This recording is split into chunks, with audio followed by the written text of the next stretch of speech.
Are you tired of watching shows that only give you general social media theory and expect you to figure out how to apply it to your own industry?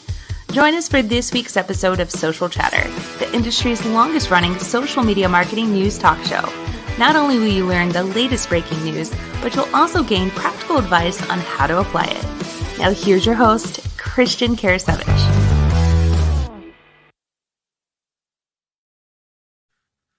Welcome everyone to Social Chatter, your weekly social media marketing news talk show. This is episode 271, and we've got a lot of topics to discuss with you this week.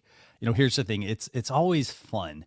Every single week, there's a few topics that trickle out over the weekend, and then maybe a few on Monday or Tuesday, and then by Wednesday and even Thursday morning before the show, there's always something new to discuss. Just so much always happening in the industry. But this week, I just want to give you a quick rundown. We're going to be talking about how to shop on Instagram Reels. So they're finally rolling out shopping to Instagram Reels. We're going to also be talking about LinkedIn product pages. In addition to that, YouTube has a really big announcement, and it's the fact that YouTube channel memberships, they're relaxing those requirements for people to be able to charge a membership. We'll talk about some alternatives in addition to the YouTube memberships feature. In addition to that, though, we've got some big Twitter news, Twitter and Periscope. There's a big change that's going to be taking place there. And we've got a couple other topics as well. So I'm going to go ahead and bring on Scott, Jim. Actually, Scott, hey, what's going on? Oh, sorry. What's going on, Jim? How you doing? I didn't quite recognize you with the hair. Right. Well, doing it in honor of our guest today, Scott. Doing great. We just released a new episode on Launch Your Live with Doc Rock, telling you how to set up a live streaming studio. It's also available on our YouTube channel. It was great having him on Launch Your Live with you. And yeah, things are going great. It's the holiday season. Hard to believe Christmas is, I guess, a week from tomorrow. I know it's shopping. Yeah, I know. So we're going to go ahead and bring on our guest because I know we have a lot of topics we want to talk about. We want to try to keep the show to about 45 minutes here. But Scott, fantastic having you join us yet again. You know, I know we always joke that you are the Bob Hope to Johnny Carson. But, you know, you definitely have been on the most frequent, not just in 2020, but overall. Love having you on. So thanks a lot for joining us for episode 271. Yeah, that's a lot of congratulations on that many episodes. Yeah. And Jim, I mean, I feel like, you know, when you show up to prom, you both got the same dress on. We both got the same hair on today. And Christian, I'll have to get you hair for next time that you're on. Yeah. Perfect. And we'll have a lot of fun with that. Yeah. Okay. But I'm gonna take the hair off now. I had to do that for you, Scott. Man, now it's very shiny. No, I'm just kidding. Yeah. No, it's good to have everyone back. So obviously, if you don't know Scott is, well, I guess let me let Scott introduce himself. Scott, tell people what you do. Man, it's an interesting thing that I do. My official title is a content scientist at the Social Media Lab, which is powered by Agorapulse. So my main job is studying what's working, what's not working, and testing what's not working and not working in social media, with a mix of paid experiments as well as organic. And just reporting about them, writing about them, talking about them on shows like this, and doing podcasts and blogs and live shows. And it keeps me busier than you would think it would. It seems like, and like you were talking about at the beginning, it's hard to keep up with changes. And so it's always nice to have a show like this to kind of, give me the Reader's Digest version of everything that's gone on. And so, yeah, that's kind of what I do. I've been now with Agorapulse almost 4 years. Which is pretty crazy. It's the longest tenure I've ever had at a company in my entire adult life. So I love working for the company. And if you haven't checked out Agorapulse, please make sure you go do that. Definitely. So Jim, where do you want to start? I know we have a lot of topics, a lot of big topics actually this week, but what's the first one you want to discuss? Well, I think the first one will start out with Instagram launching shopping in Reels. Really, I guess, to compete with TikTok, because they've just recently made a deal with Shopify. Mm-hmm. And I thought about this. I won't say a lot, but I did think about it for a bit. And I don't know what you guys think, but I really feel like when I think of what Instagram first started out as and where it is now, personally, I'm extremely disappointed because they're turning it into a shopping thing. So every time you go on, you're having stuff thrown in your face to buy things. So now Reels, which has had its you know, I guess you could say the jury for some people is still out. Now we're going to turn that into a shopping platform as well. And it's like, when does it end? I mean, Mhm. I just want to have content and, you know, community and not always feel like I'm being sold to. You need more. You need a higher soapbox, I think, for that little rant there. Yeah, but I think I get what you're saying for sure. But I think if you think of where they're trying to go, Instagram is trying to appeal to an audience that is mobile 100%. Where the three of us are a little bit older, and I was just having a conversation like Joanne Corral. I hope I pronounced it right. She commented on the live. She and I were having a conversation in my Facebook group that I'm kind of an older guy. I don't like to do a lot of stuff on my mobile. I'd rather do stuff on my desktop. I don't like looking at mobile where the other generation, especially the generation, like my kids are teens, man, it's mobile only. Like, what's a laptop? They don't need one. Right. And so I get it from that standpoint of like, man, you're taking the community side away. But now with things going dark social, things going in private messages and groups, I mean, it's smart of Instagram and Facebook maybe to have another revenue stream. So I get it from both standpoints. It does take away from, like, I am not a Reels watcher. I haven't done any Reels. The only Reels I saw were all the TikTok copycats and regurgitations. And so I'm like, what's the point? But I like this, though, in the fact that, if you are selling products, you can kind of show them without selling them, so you can show off your phone. You're using your Samsung phone with this case on it, and then you just link to it. You don't say a word, and that fits all those requirements that are needed by the FC. What is it? I'm gonna say it wrong. FTC? FTC. I said FCA. That's like Fellowship of Christian Athletes. Yeah. But FTC stuff. So I mean, it fits all of that, and so that's a kind of a cool way to do it if you're that sort of user. And then the brand partnership things too. So like if you're doing a brand partnership for somebody and talking about them, you don't have to worry about a link. There's not really links on Instagram. Now you can kind of have a link on there, and you go check it out. Just push down there in the bottom, the featured product. You can go to check it out. So I mean, yeah, the community side, I think Instagram's losing that battle on the feed itself, but maybe in stories it's better. I don't know. Right. Go ahead, Judge. Go ahead, Chris. No, go ahead. No, I was just going to say that I think now you bring up a good point, Scott, and this kind of goes back to where with WhatsApp and Facebook, they're merging all this together in a sense anyway. You kind of wonder, is eventually Instagram going to become Facebook?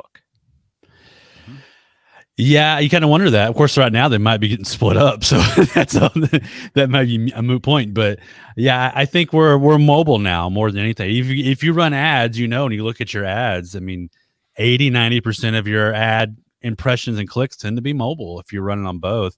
And so it's just where we're going. But again, have people bought into Reels yet? That's what I would ask. Like, are they buying into it? Are people really into it? I personally, out in the wild, if you will, I don't see a lot of people talking about Reels in general. Well, I think, Christian, we talked about, like, I liked Reels a little bit because I liked the music aspect, but then I didn't like that I couldn't use it on my business page because that could have been some fun stuff I could have made with using music, but I have to do it on my personal or my creator account. So it's like, I'm not going to do it then. And that's the audience they're appealing to. I mean, they're appealing to that 20, let's say under 30 audience who follows those creators, who will buy anything that, what is a Jake Paul, whatever guys will say. Right. They'll buy that stuff they say because they just follow them so much and they've grown up following them. So that's who they're appealing to. They're not appealing to us, that's for sure. Unless there's like somebody doing car stuff or, Christmas decorations or microphones, geeky stuff like that, we might be all into. But like makeup and clothes, I just wear the same stuff all day long. So I will say this. I mean, I like the fact that they are making it easier to shop from Reels. Yeah. For example, at the bottom of this screen here, you have the original audio that's here on screen. What will basically happen is if there's a product, it's going to actually show up next to it. that someone can click on to see the featured products. So they'll be able to see the products that are in the reels. And so I like the fact that that's there, and it makes it a little more seamless. I think that this also sort of actually will help people. So previously, if somebody created any sort of content and they wanted to, let people know, well, hey, this is the stuff I'm wearing. Like, yeah, you could tag it, for example. That's like a bit of an extra step. But if you go even further back than that, a lot of people are used to well, I have to manually go back and do this, versus this is something that could very likely easily happen as you're actually in the creation process. So I think that it will save people time in terms of getting the product out there and to market. It will also potentially reduce the number of questions I think that people will get. For example, I mean, I don't necessarily care about what somebody's wearing, but like, oh, well, what brand are you wearing, for example? This is a lot easier for somebody to be able to access that information, as opposed to, well, now I have to go contact the person. And well, depending on the person, if they're somebody who spends time going on, and they post their content, but they're not always immediately there 24/7, then they might have to wait like a day or so to get a reply. And so I like the fact that it reduces that time as well. But I think it's a good move by them. I mean, provided they don't get split up, to your point, Scott. Yeah, I think that's, along with the change, like I hadn't been on Instagram for a week or so, and I hopped on like, where's everything at? And I think that plays into this too. So people who are purists and been around Instagram for a long time maybe don't like it as much, but Instagram's trying to get Snapchat and TikTok users. And this is their attempt at that. So it's smart on their side. It's a little frustrating from those of us who are marketers, I think, who like the community side of it. Definitely. Anything else you want to add on this, guys, before we move on to the next topic? I just think it'll be interesting because I'm with Scott. I don't think people have embraced Reels. It's the attempt to compete with TikTok, and I think there's still quite a bit of TikTok mania. But, yeah, no, there definitely is. Okay, so we talked Instagram Reels. Jim, what's next? Let's talk about our friends over at LinkedIn. I think they've come out with something interesting with product. I guess I'd call it product pages, or you can put products on your company pages. Yeah, they're called LinkedIn product pages. So do you want to tell people a little bit about this? Like what's going on here? I mean, yes. So you're going to be able to highlight products that your company offers on LinkedIn, to include putting videos, things of that nature, testimonials about your products.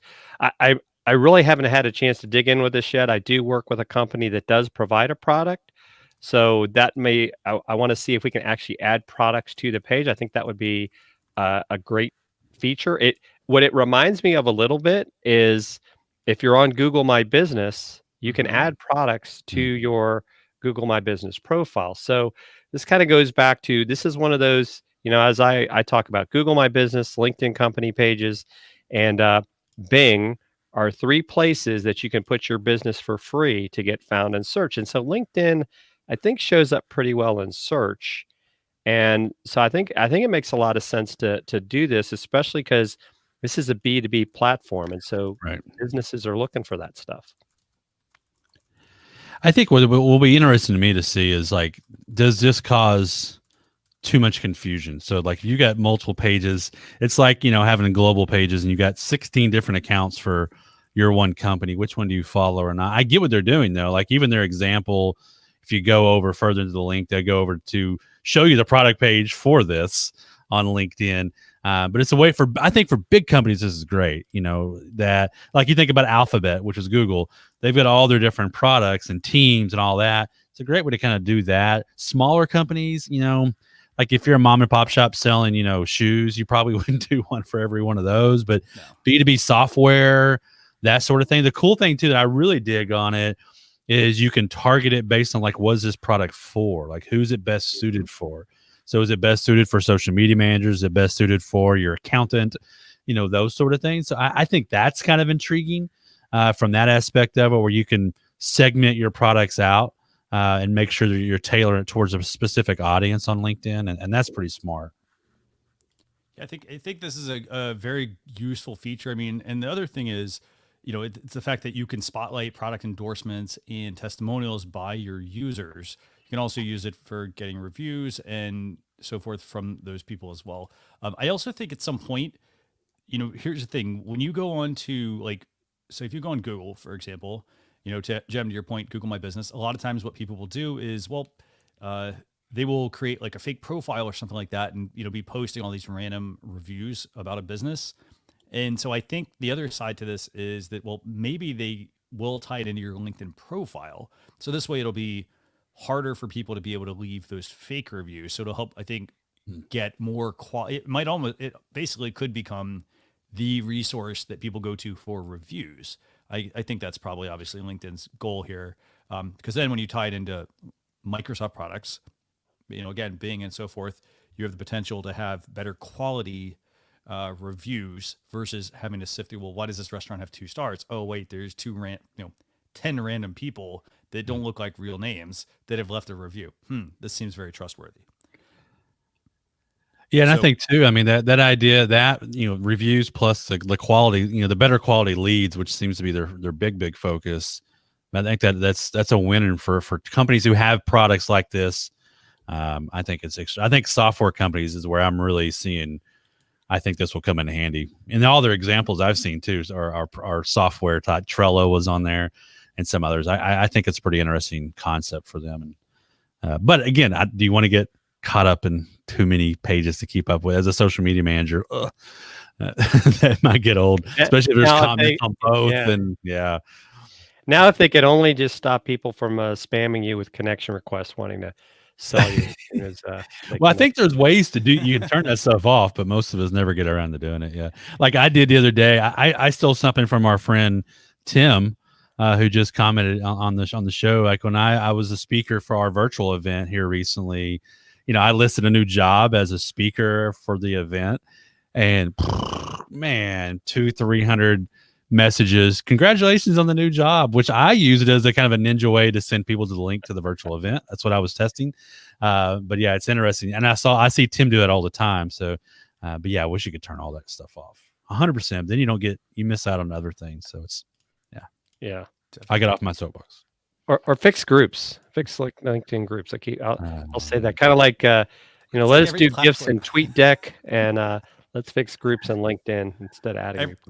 Every platform has a feature that people really want and they won't give us. So it's like LinkedIn has groups, Twitter has the edit button, Facebook has, I think, total granular control over newsfeed. Did you see yesterday too, where Twitter said now you can retweet without having to add anything? Did you see that? By the way, that's a whole new deal. But it's the edit thing is kind of interesting on Twitter. So Jem, topic 3, where do we go? I think this one's pretty exciting. YouTube is opening up memberships to channels with 1,000 subscribers. And I think previously it was 5,000. So that's quite a significant drop down. And of course, I don't know if I'd call this a soapbox, as Scott brought up earlier. But I think what YouTube is doing, I think this is a smart move because they're actually making YouTube more social by creating memberships, by allowing more engagement, for giving people a reason to spend more time on the channel. They're also helping the creators because, like in the example they gave in here, you've got this lady's made $100,000 off of courses that she's gotten through her membership. And so you don't necessarily have to get the 4,000 view hours and all that stuff to make money. There's other ways to make money on YouTube. And I know, Roberto Blake is a great creator that talks about that stuff a lot. So I think this is a great move. If anything, it maybe incentivizes people to double down on their YouTube strategy a little bit more to get to that 1,000 so they can get this feature. Yeah, but just put that in perspective, though. She does have 1.5 million subscribers, so it's not like she just was small.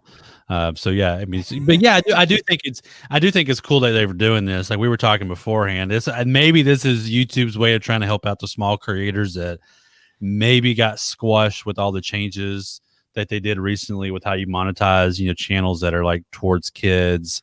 Maybe they're trying to figure out a way to help that out. You still do have to have your 4,000 watch hours before you qualify. I just tried with a channel that has 1,000 subscribers, and it said no, you got to have your 4,000.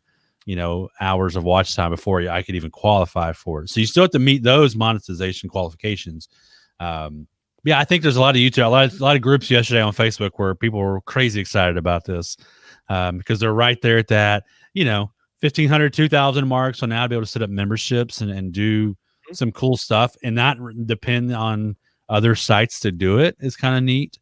I Right. know if you guys watch like our live streaming pros, Laria Patrici and David Foster, they do tons of membership stuff and exclusive stuff. And, there's people like that who are doing the exclusive content that I think this will help, make a little extra money. Maybe they're losing it in other places. I don't know. But yeah, it's nice to see somebody move down. Usually everybody's moving up the requirements. But as Christian, as you said, YouTube's going to take their cut out of that membership fee. So yeah, they're making us feel good because it's a lower the bar, but it's an opportunity for them to make a lot more money by opening it up.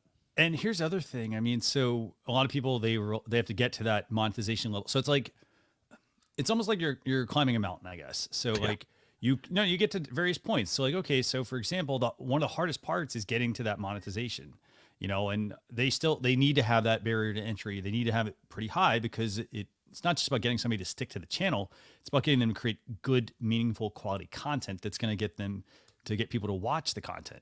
And so here's the thing. I mean, if people are not getting that, I mean, it needs to be a sliding scale because you don't want somebody just to like dump some really good content out there and then just like get it and then just do garbage content after that. So you want to get them, to that point, because then it's going to get them hooked into the platform and get them to stick to it. And then now, like the fact that they can have the memberships, they don't then have to rely as much on the ads because, as we all know, a lot of people don't like ads, but yet, hey, we're still being, forced to watch ads. It's like you can't ever get rid of them. You can't skip them, for example. It's like, oh, you have to watch, a 30-second ad. Or, for example, you have to, if you want to skip the ad, you have to pay money up front. For example, if it's YouTube, you got to pay for their program to be able to skip the ads necessarily. And it still gives the cut to the creator. So I like the fact that they're doing this, that they're lowering that barrier to entry. I mean, I think this also here's what I think will happen. I think it's going to introduce another tier. So you're going to have the monetization level, you're going to have the membership level, and then there's going to be a third tier, I think, that's going to, so they're basically starting to lower that barrier to entry a little bit to where now they want to set those mile markers. They want you to do these things to keep going with the platform. And I think they'll have something else that'll probably be lucrative. I don't know what, but I think they'll have some other way to monetize as well, because you don't just want everybody charging memberships, because then the downside, here's the thing, the downside of YouTube is that, people have to really understand how to create membership sites, right? Or how to create something that is of value for a member. Because it's not just, I make the videos, and now I have to make the membership pieces as well. Like to your point, Scott. So for example, I can go and enable this on my channel, but there are quite a few hoops you have to jump through. For example, you have to set up the membership offer. So this is all before you can actually just start using it. You have to set up the membership offer. So you got to come up with that. You got to upload some badges and some emoji. You've got to announce your membership, obviously, and then post to welcome new members. So you got to do a couple of things there before you can then actually start using the memberships feature. So I like this. Jim, anything else you want to add to this? Yeah, I think you bring up a great point, Christian. I think, even when people talk about like, oh, I want to get a Patreon, right? Because in a way, this is similar to Patreon. Yep. It's not right from my perspective for me to expect you to give me money if I'm not providing you something of value. I mean, otherwise I might as well do what they call it. Like there's one called Tip Jar or Buy Me a Coffee, because if I'm giving you money every month, I'm expecting value in return for this. So you're going to add things that you now have to do. It's not just like, oh, now I got a membership and I can just take money from people, because that will implode on you, and then you'll have no members when people start complaining. Exactly. Okay. Anything else you want to add as far as YouTube membership? I mean, the key things here, you have to have 1,000 subscribers. To Scott's point, you have to have monetization on your channel, which is 1,000 subscribers and 4,000 hours of consecutive watch time. Anything else you guys want to add? I think I'd love to hear somebody who's tested this and see what they do with it. That's for sure. I know I want to play. I always like to test everything, of course, but can you really make significant money on this? And what are people charging? That'd be really, really intriguing to kind of see, especially in our space, in the social media marketing space. Like, what are people doing with it to monetize it? And what are they losing by doing it? That would be the balance. And the other side of this also, I mean, it goes back to the rented land topic that we always talk about. No, it's a very important point here. So a lot of people, if they wanted to set up their own membership site, they probably were using Patreon, or they set up something on their own website, which takes quite a bit of effort. And it's not about not putting in the effort. It takes a lot of time, and it's not a seamless process to set up a membership site for the most part.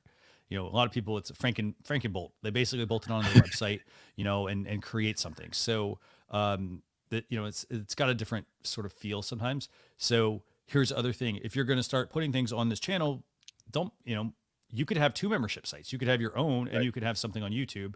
You want to make sure though that they're a little bit different. That it's not the same experience. It's not the same experience, but it's not the same like benefits somebody's getting as well. Because, if I can pay $30 to your website and get all this other value, what am I paying this same amount for, or even something remotely close? So you got to have something that's unique to your YouTube channel. So, Jem, what's next? I think we have time. I think what we should talk about, because maybe not everyone's aware about it, but Twitter is going to shut down Periscope at the end of March, it appears. And I think that's pretty significant. It's funny in a way that I'm glad I never went all in on Periscope. I mean, I use Periscope to, go live on the Tim and Jim show. We will share it out there more for an awareness standpoint. Yeah. But I think, Twitter killed Vine. So now they're going to kill Periscope. So they have the Twitter live feature, but how is that going to tie into potentially third-party apps? I know Scott likes to use, a product Restream that they allow multi-streaming. So how is that going to affect people that wanted to get their message on Twitter?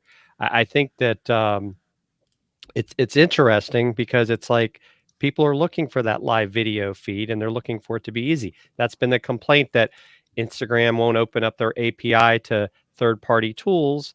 So that's why I think some people don't go live on Instagram, because they just feel like it's too much work. I mean, what do you think, Scott?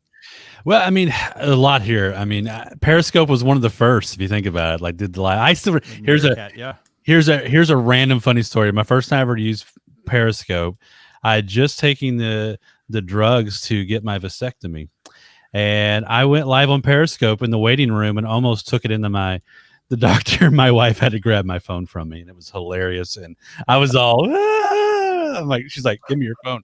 I still have that video, I think. But yeah, but I think though, two things. Periscope has done, like, I know some people poo-poo on Periscope. I've had this conversation the last few days, because we're like, who wants to go to Periscope? No one's talking over there. No one's speaking at big events talking about Periscope. That was someone's argument here today, actually. My thing is, there's still people over there. There's still people watching those videos. To my surprise, like I never used it, but Jennifer Watson, our social media manager, was sending her live video that she does on her live show on Fridays, Social Pulse Weekly. Right. She was sending it to Periscope and getting like 200-300 views every week. And I'm like, what? People are watching over there? And then comments would come in here and there. And so it's not as long as watch time typically. So you have to kind of know that. But there's still people watching it. You go over there right now, there's tons of videos on there all the time. So I'm a little sad on that side. They're getting away from, but what I think they're going to do is just have a live feature, like you were saying, that APIs can use and go live on there, instead of having this disjointed, the branding of it doesn't make sense. Especially the new Twitter users, they're like, what is Periscope? So I think it'll still be there, like live on, Twitter itself on your mobile. You can't, it's okay. It works, but it's just like Instagram. You can only do it on your mobile, I believe. So I think, just talking to some people who are developers and stuff, they think that they're just going to flip a switch, and there'll be a Twitter live, aspect that apps like StreamYard and other things like that can use. Yeah. That's my hope anyway, because there is still an audience there. Twitter is still, even though some of us don't like Twitter a whole lot, man, it's so active and so busy. And there's a lot on there that businesses can do. So I don't know. I want to see it stay around, or at least there needs to be some sort of way I can go live just like this, send this show to Twitter, because there's an audience there, and not require my phone to do it. So yeah, I agree. Also to this point, so another piece of news this week. So Twitter acquired Squad as well, and so that's another. And then shut it down. Yeah, they basically bought their team, is what it sounds like. They bought the technology. So my guess here is that what's going to probably end up happening is, to kind of, again, as every platform tends to copy from one another, you have Facebook Live, you've got YouTube Live, you've got LinkedIn Live, and then you had Periscope. Yeah. And so I think that it's going to basically, honestly, I think it's just going to be a rebrand. I think they're going to rebrand it as Twitter Live. People are going to be able to go live from the Twitter app. Yeah, because everybody uses the Twitter app. I use third-party Twitter apps because it tend to work better. But I think that they'll have that at some point. But I mean, here's the thing. I mean, you have to figure out which platform is going to work best for your viewers. Right. If I'm a business right now, I obviously wouldn't go try to learn how to use Periscope right now. I would wait till Twitter revamps whatever it is their new product is going to be. And then I could, I, for example, might put my effort into YouTube or Facebook Live or Instagram Live, one of those platforms where my viewers are at. And then when Twitter rebrands, that's when I would consider going on and learning all I could about that. And here's the thing about live video. You can take what you learn on one platform and apply it to other platforms. Yep. That's the thing. It's all fundamentals. It's not about, oh, well, the way I do it here is different than here. It's fundamentals. It's the same process. Hey, I want to go live. Okay, there's a standard set of instructions I follow. And then how do I adapt that to my business, what I do? What do I do to make it creative? It doesn't, it doesn't change from Facebook Live to YouTube Live, et cetera. So anything else you guys want to add on that one? I mean, I know we had some other topics. Yeah, I mean, I think just real quick. I mean, it goes back to what we said earlier, right? If you had put all your eggs in the Periscope basket, right, or you'd put all your eggs in Blab or Google Plus, your business is dead, right? Yeah. So you have to be prepared to shift and not sit there and get all upset that, oh my gosh, they're taking away. You got to think about, what am I going to do next? And I think you brought up a great point. I'm as LeBron said long ago, I'm taking my skills to Miami. Well, now you got to take your skills to somewhere else. Exactly. And I do think, I think, Jim, you said this when we started talking about this, even though maybe people aren't talking about Periscope or Twitter Live, it's an awareness piece for a lot of people. So if it takes me no more effort than clicking a button and selecting it as a destination, why not go live there? Like I usually stream my show to Twitch. I have no followers on Twitch, but every once in a while somebody watches it and they may find it. Yeah. It took me zero effort other than one click, and I was done. Now you do want to make sure, like Christian, you were saying, most stuff you do on live video goes forever. Like right now, you've got comments from YouTube and Facebook that are coming in.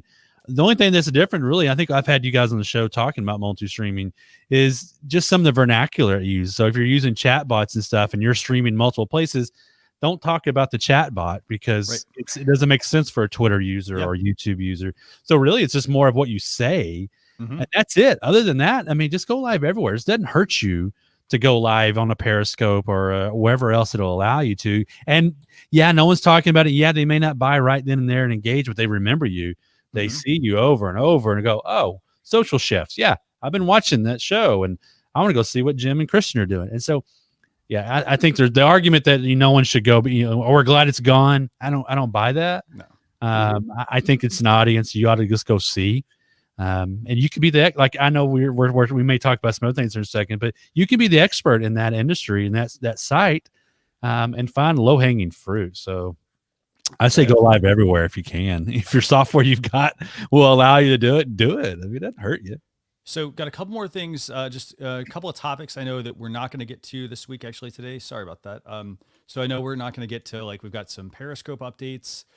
We've also got a really neat tweet to Snapchat stories feature as well. But those are definitely going to be ones that you're going to want to check out. And you can get those just by signing up for our newsletter that we have, socialchefs.com/daily.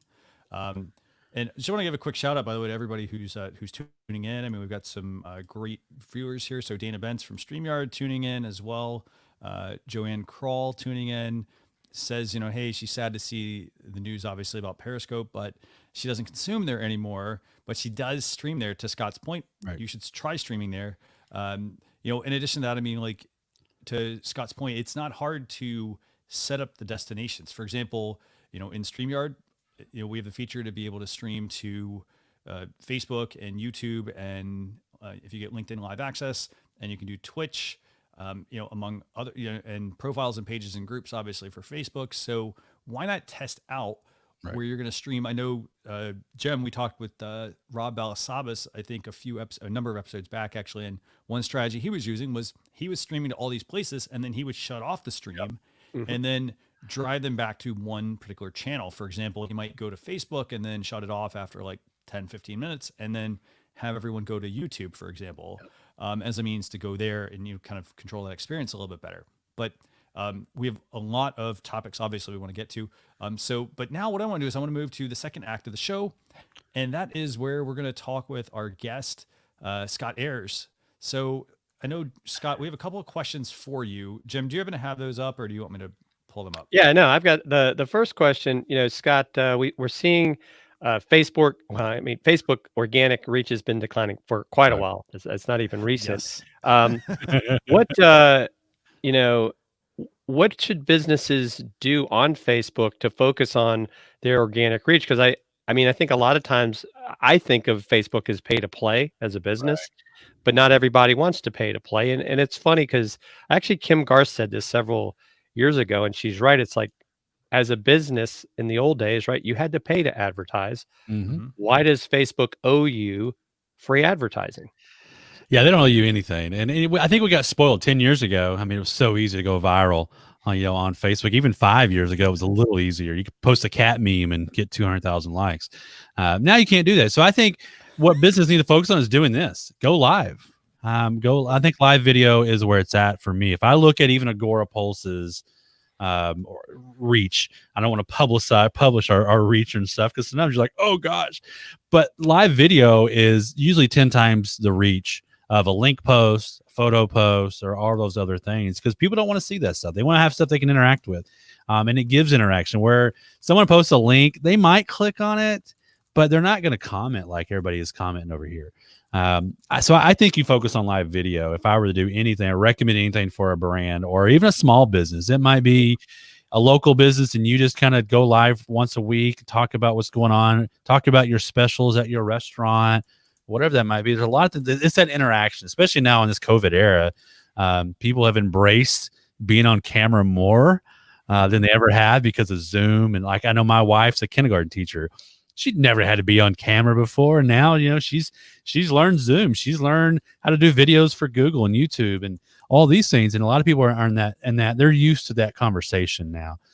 So for me, I focus on live video. I think that really needs to be where your focus should be. Still do some of that other stuff, but don't expect much from it. I think photos will give you stuff. Links, I mean, I would almost say as a brand on Facebook, I would probably stay away from link posting completely, unless you just are the lucky one who's getting a lot of engagement and you're getting a lot of clicks on it. You might do what we used to do at Post Planner back in the old days. Shout out to Josh Parkinson, my old boss there. He used to do what we called chum the waters. And so he would do stuff that got a lot of engagement. And it was that random viral video, viral photo kind of thing. And then use that for this next post to hopefully be the hook.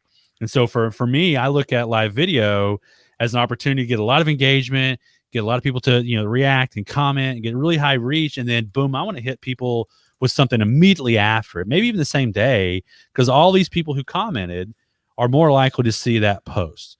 So you might try that, but I would not depend on your link post to get a lot of organic reach moving forward. I think live video is, we keep saying every year is a year of video. I do think 2021 is even more live video. And now with software that's out there, it's so simple to go live now. You can push a button and just go. And then kind of make that easier. I don't know if you're ready to put that up there, but we're doing a big sweepstakes with at Agorapulse. We're giving away. So if you don't have a live, all the equipment to do a live video, we're going to give it away to somebody. We're giving away a webcam, a Logitech Brio, which is what I'm using right now, giving you a microphone. We're giving you a Stream Deck little thing to play around with and do some cool stuff with, along with access to Agorapulse and TubeBuddy and a whole bunch of other software for one person to join. All you have to do is go over the link. I'll put it in the comments on the Facebook live video right now. Go over to that and there's a couple of actions you have to do to enter. They're real simple, like join a group or go visit a group or go take this Twitter survey that I'm doing. We're going to give that away, I think, on the 30th.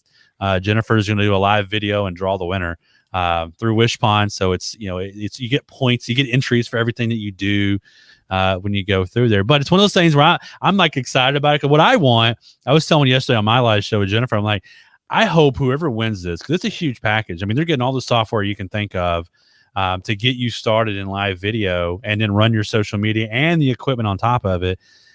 I hope it's somebody who doesn't do live video yet. And someone who's brand new, and then like we can like lock arms with them and watch their journey like through 2021. Like, let's help them start the live show. Let's see what they do in a year from now. That's what I hope. I hope it's not one of us, that already has the stuff. And if it is one of you that has stuff, give it away to somebody else. But I hope it's somebody who's brand new and struggling, or like, man, I really want to do a live show, but they're still waiting on the fence. So make sure you go enter that contest. I think it's going to be a fun thing to see who wins it. And it's one of the bigger packages we've ever given away before, with the equipment plus all the software. Even the Agora Pulse software alone is worth $200 a month. And then we're adding TubeBuddy and all this other stuff on top of it. I forget what else. Ecamm, Wave Video. I mean, there's all kinds of there's all kinds of stuff on there. So awesome. Definitely go into this. So that kind of ties into that organic side of it is do live video, and just like Brian Fanzo says all the time, just push the damn button. Just get going with it and go from there. You're going to mess up. You're going to cough. Use this, Yeah, use your phone. Phones are great. I just got a new Samsung. I'm an Android guy. My new Samsung phone, I love it. Like the video quality on it and the camera is like, what? I was shocked at how good it was compared to my Note 9 that I had before. So, I mean, yeah, you can go live on your phone if you have to, I've even got, you can see a little, if I can point at it, like I said from Ionograph or Ionosphere, I always get their name wrong. Ionographer, yeah. It's you put your phone in, you can hold it or sit on the table, and boom, you're good to go. Yeah, there's a lot of equipment out there, so definitely make sure you check out that giveaway that Scott has available, and he did post that in the comments, so it's on our Facebook page. It's agorapulse.wishpond.com/sweepstakes. So definitely go check that one out. Jim, do we have any other questions for Scott? We do, and I'm sure this is going to be the controversial one of today. Where's my soapbox? Should businesses jump into Clubhouse? No.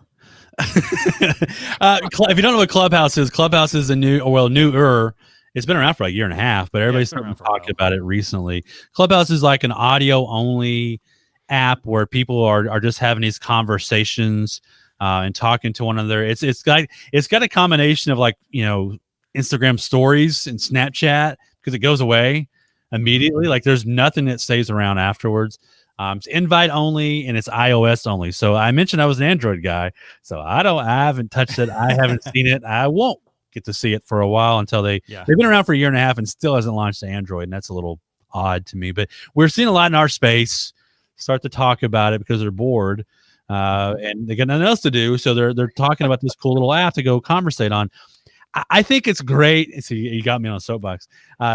I think it could be fun for people who need some time to talk, and you're speakers maybe, or you're a blogger, or you're an influencer talking to an audience. I think you probably could leverage it and do well with it. Joanne even said in the comments, I failed to sell Scott on that. We had this conversation this morning.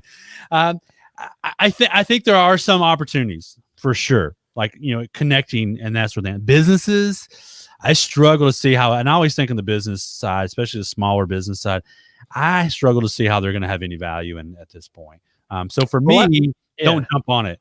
I mean, it's kind of if you got time. Well, I did jump on it. I think it was this past weekend, and it's fascinating. I'll say, what I like about it, I equate it to, because you can set up these what they call these rooms or these events, right. And so like Kathy Hackle and a bunch of people yesterday were talking about the future of virtual reality and augmented reality.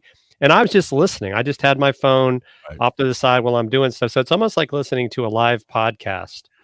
That's what I like about it. And then, but you could also get sucked into the proverbial, rabbit hole of spending all your time on Clubhouse and getting nothing done. Right. and Chris Stone and I jumped on there yesterday just to see like, well, what happens when you talk, and it was fun. We talked with Lisa Monks and Lady Vergi we had just met, and also with Brandon Berkmeyer. So we just had a conversation, and so that was cool about it, because I probably wouldn't do it, on something else because it's easy to do with the phone.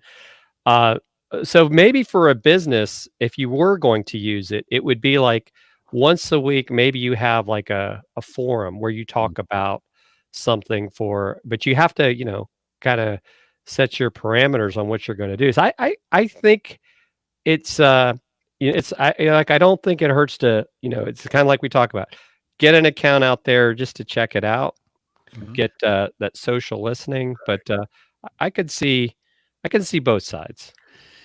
Yeah, I think you can get. I think you can get. There's a statement, I always forget it, but I think people, they equate busyness to actually doing work. Right. And I think I see a lot of people that I've seen talk about it just get sucked in for 4 or 5 hours just talking. Is that really productive as for your job as a business person? It might be. Like if you are a guy or a gal who, your main job is like keynote speaking, and right now you don't have events, this may be a great platform for you to go out there and get your name out there, and people go, hey, I want to book them for an event. I can see that. For a lot of us anyway. For me, I might hop over once I get access for a few minutes, but because I can't repurpose it, man, I have a really hard time with that. Like I can't do anything with it once it's gone. I fail to see the longevity in the long use of it, but I've been wrong on most other things. I said Pinterest would die and it never did. So I'm definitely not a futurist. That's for sure. Even though I was talking to someone privately today about Clubhouse. And I said, well, some people want to be futurists, but most futurists are 90% wrong anyway, like the weathermen, and that's okay. People still listen to them. But yeah, I don't know. I have a hard time seeing where I would recommend social media marketers or businesses spending much time on it at this point, because it's so required of this thing, and you can't get work done.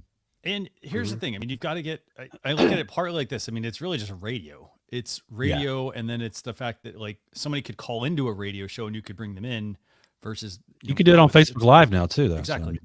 So the other side to it is just the fact that, you are going to have to get the audience that you want to listen to you there. And the thing is, a lot of those people are not going to be there. So there's all these people saying, well, hey, is this the next big thing, big social media platform? It's like, nah, probably not. I mean, again, trying to jump on a trend to stay relevant. Yeah. Now, and where it really got some, where I heard about it first was about 2-3 weeks ago. The comedian Kevin Hart, there was evidently a lot of rooms, wherever they're calling them, blasting Kevin Hart with his new stand-up thing he has on Netflix, which, if you like comedy that's a little edgy, it's hilarious. I watched it. I really enjoyed it. But people were blasting him on it. Like, and he heard, I guess people were tweeting about, man, Kevin Hart's good. He opened an account and went on there and ranted and trolled the trolls in a bunch of the rooms on Clubhouse. And that's really when all of a sudden Clubhouse got a little more relevant, because you had somebody like Kevin Hart, a big celebrity, 2 or 3 weeks ago talking about it. And then we're seeing a lot of other people talk about it. So I thought that, because I hadn't even heard of Clubhouse. I'm like, on Twitter, it was trending. I'm like, what in the world is Clubhouse? And then now I'm seeing marketers start to talk about it. So that's an interesting side. That connection real quick. It's like basically like audio versions of Twitter in essence, but it goes away once everybody closes that room, I guess. There's no proof of whatever you just ranted about, which some people probably enjoy and are happy about. But yeah, so we'll see. I mean, but so maybe Joanne, once I get an iPhone, I won't get. Actually, I'll never get an iPhone. Once they make it for Android, Joanne will have to host a room for all of us, and we can. Scott, never say never. You do have a Mac. I know, and yeah, tell me about it. I used to have iPhones. Slowly, we'll bring you back to the dark side. 10 years ago, that's all I had was iPhones, but then I moved to Android, and because I'm such a Google-based guy, and now I have a MacBook, and I pretty much just use everything on Google. Like, I use GarageBand, and that's really all I use on my MacBook at this point. Yeah. But yeah. So a couple of quick comments, then we got the third act real quick. So Joanne says, again, in terms of Clubhouse, you have to be mindful of the time there, just like in the beginning of Periscope. It's easy to get sucked in. Very true. And also, definitely claim your. This is great advice. Definitely claim your handle. They allow that even before joining. So basically, just go to the App Store, your iOS App Store, download Clubhouse. It's going to look a little weird. There's an icon of a guy. It doesn't really have a cool logo. It's so there's a picture of a guy. Put a phone number in. They're going to let you pick a username, and then whenever things are ready, they'll message you. So if you have a phone number for your business and a personal number, use obviously if you want to do it for your business, set one up for there. If you want it for your personal one, set one up for there.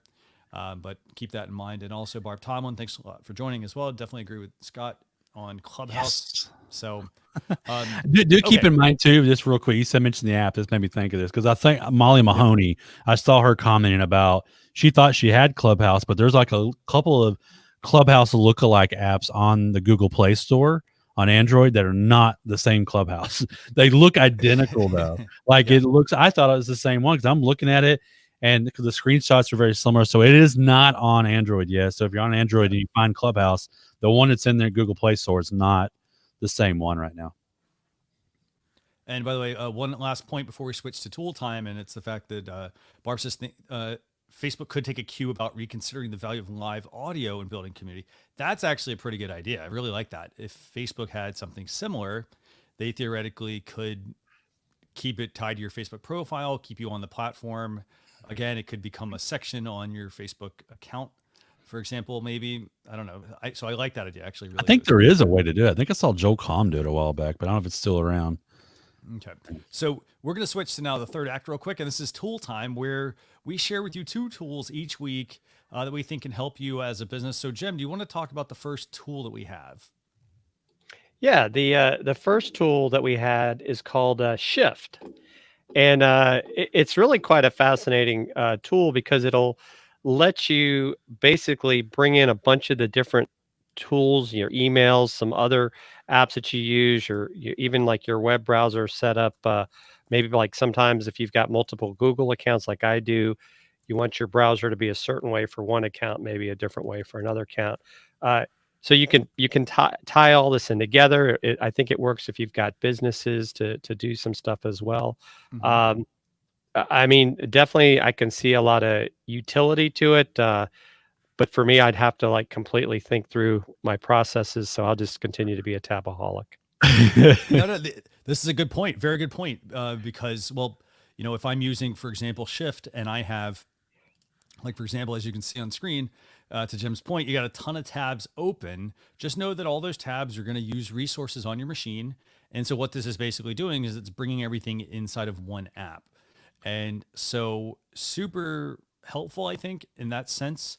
I will say this. I mean, I installed, had a whole bunch of tabs open on a MacBook Pro I have, and I was really surprised. I was like, wow, the battery just like went like that. Yeah. And apparently there's like some sort of bug that's in Google Chrome that's causing that to happen, kind of on purpose, actually.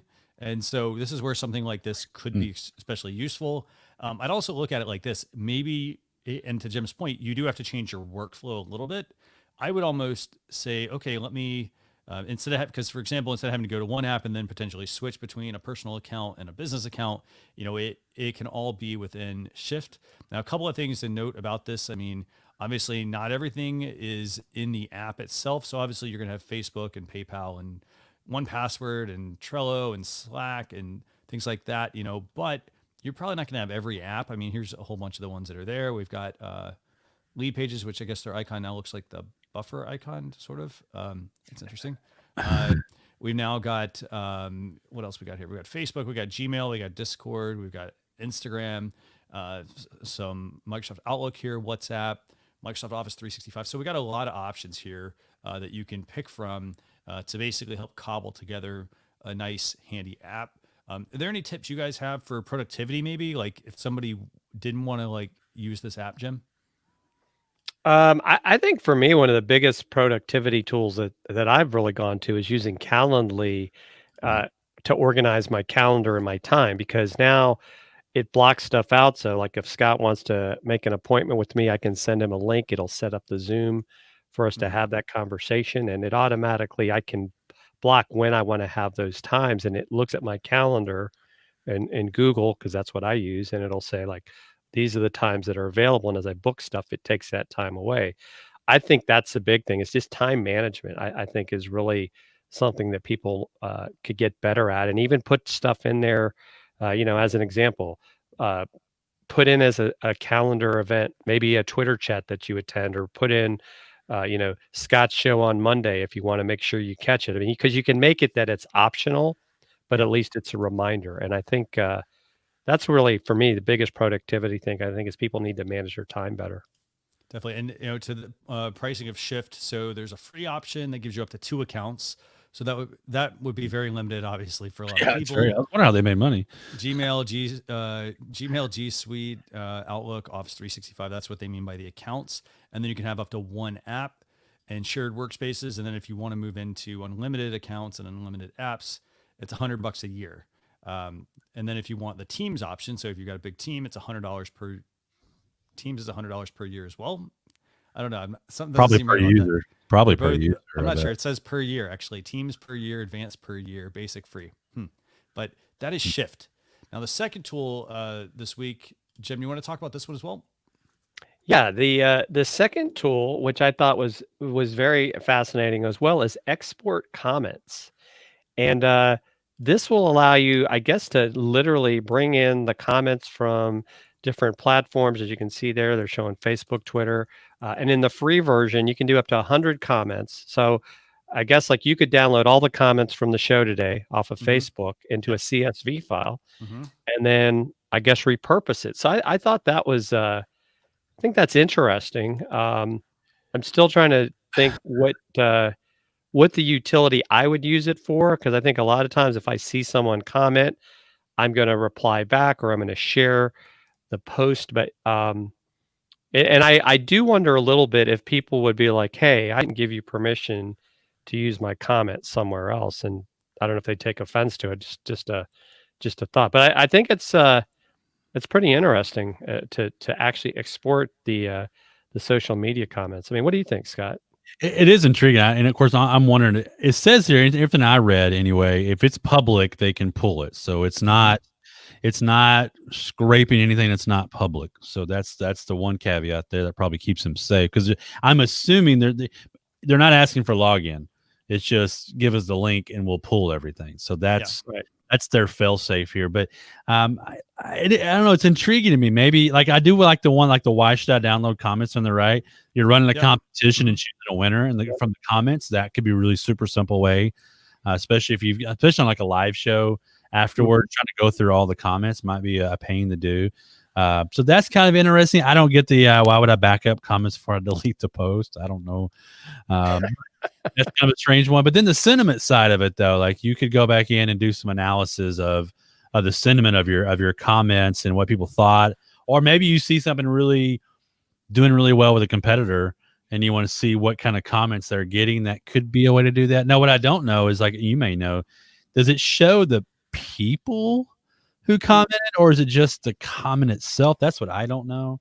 I think it's more posts. I don't know, but if you go to like the features page, you can pull like Facebook post. It says get a list of all posts from your page. You can do groups. You can get a list of posts. It shows like the post ID, profile name, everything. It's really interesting the stuff that it can pull off, not only from Facebook but from Instagram, from Twitter, TikTok, YouTube.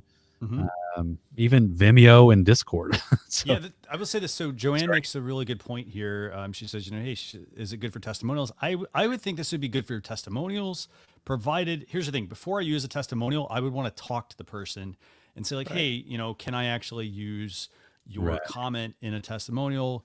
Very simple. But the things I like here, I mean, I love the use case for a contest. A lot of times if somebody doesn't have a contest tool, they don't want to pay for something, for example. The hardest part is going back through the comments, because as we all know, if you go through Facebook, sometimes you go through Facebook and, it's sorted one way and then you go back and it changes the sort. So it doesn't stick. And then, sometimes how do you tell like which one is before the other one? Then you got to sort by like recent comments versus, top comments and whatnot. So I like the fact that you can easily download it and then you can just do a Command F or Control F and quickly search the comments for certain things. For example, if you're using a hashtag in a contest. I think it's especially useful for that. But love all the possibilities here. You could even go in and see like the Facebook Friends Collector. So if you're like, hey, I want to see who some of my friends are connected with, you could go check that out as well. But definitely something worth checking out. I mean, as far as the pricing, again, it's free. There's also though a personal option. So a lot of people primarily would use this for like maybe short term. So if they're running like one contest, maybe they want to use it for, $11 for 3 days.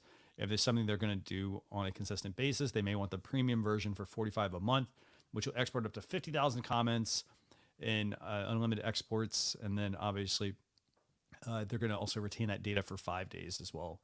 So I think this is a pretty useful tool as well, or could be a useful tool. Okay. So anything else you guys want to add, by the way, before we wrap things up? Yeah, it is pretty interesting. Like I'm while you were talking, I'm playing with exporting all the comments from this live show. And it did it pretty quick, and you can kind of go in and generate, like there's even an option like just to choose a winner, which is kind of interesting. So yeah, there is some uses for that. Granted, it's going to be, you only get, like you said, a couple of free, then you got to pay for it. But it could save you some time on quite a few things, I guess. Yeah, I want to play around with that. I like the idea of searching by, like if you tell everybody to do, like I was on a big live video show the other day and you had to say a certain word to win a prize, so and I had to just look and go, well, I'll pick this one, but I'm sure I missed somebody. We could have randomized it that way. Yeah. Yeah. I mean, and that's the key thing. I mean, a lot of people, they'll try to, a lot of people do the manual way and they'll sit there and look through the comments, and there's a lot of things they might be missing. Right. So the key thing is, again, that's why we bring up these tools. It's to help you. So for example, if you're not ready to pay for something, but yet you want a more efficient way than scrolling through the comments to try to find a good winner, because again, it's also part of your process for your show or whatever it is you're doing. So if you're doing a live video and you're looking to pull a giveaway, make it easy to pull that information. So put your link in there and then, export your comments, and it might take you, just a random, like just a couple of minutes. It's much easier than like fumbling around trying to find the comments. So maybe check that tool out. For example, if you want a step up from, going through the comments yourself and trying to pick the winner. So, so Scott, I want to thank you for joining us. Episode 271, been fantastic having you on. Where can people get in touch with you if they want to learn about the social media lab and whatnot? Yeah, you can run over to agorapulselab.com. That's a quick URL shortener, or you can use that long one too. It takes you to the same place. Agorapulselab.com. You can read all the experiments we've done. I just published this week an experiment I did on Twitter ads, comparing using human faces versus graphics on the ads, and that was kind of a fun little interesting test. And I'm working on a test right now on Twitter that you talk about words.